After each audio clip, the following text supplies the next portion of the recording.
Do you think it's fair and legal for critically important health and safety information to be withheld, for whatever reasons, from one group so that the aspirations of another group can be advanced or promoted?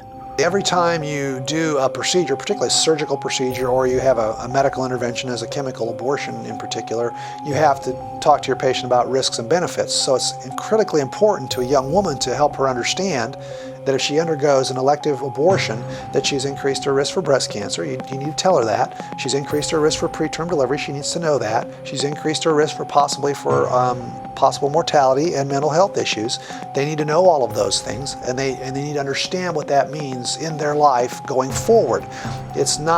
It's disingenuous to just say this procedure will happen and everything's going to be fine, because that's simply not true. No procedure is like that, and no procedure is without risk. So if a reasonable patient would want to know about that, the doctor's got a legal obligation to disclose it.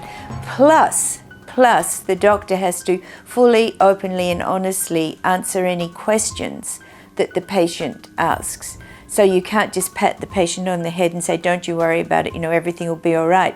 If you do that, and in actual fact you should have told them something else, then you haven't got an informed consent, and then you're going to be liable, medical malpractice liability, for failing to get an informed consent. There was no informed consent.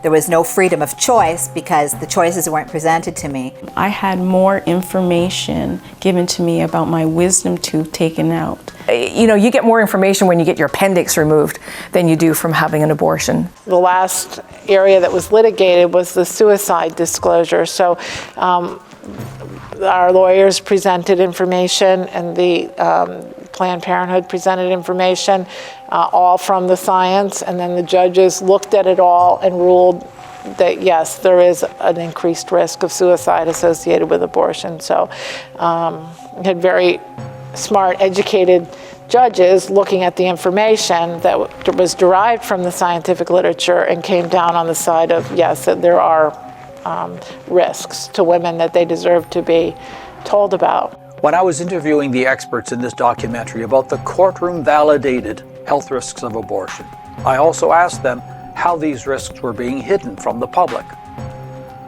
But weaving their answers into this documentary remained a low priority. Then I saw the same illicit strategies used to keep the public in the dark about abortion risks being repeated during COVID.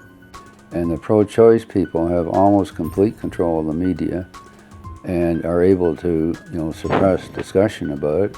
It was researchers or professionals with a clear bias. Some of it has gone to the extent that it's fraudulent. This was only one study. Coleman's meta was based on 22 studies.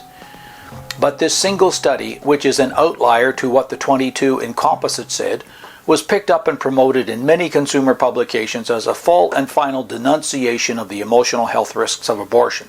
It can seem on the surface that you've developed a good study, but there's so many methodologic flaws. Like pharmaceutical companies do it, I think big tobacco companies, they give money for research, but then they have the researchers write in a clause they will not publish any negative research. The women in their study that were highest at risk for developing invasive cancers were taken out of the study before they developed the cancer. And the publishers complained, May 2020, of criminal levels of pressure to publish faulty research. So we can get untainted, objective research to guide us as we select a toaster, but not to make life and death health decisions. But you can't dismiss stuff that's scientific, and that's what they're doing, and I think that's just bad science. In the decade since these interviews were filmed, an entirely new media sheriff has arrived in town.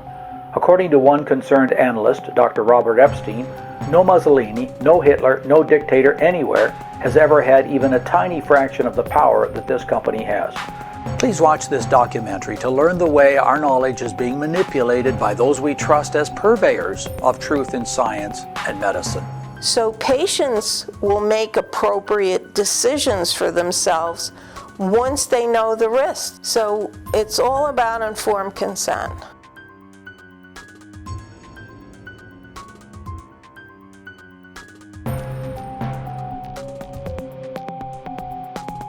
It's very politically incorrect to say anything negative about abortion.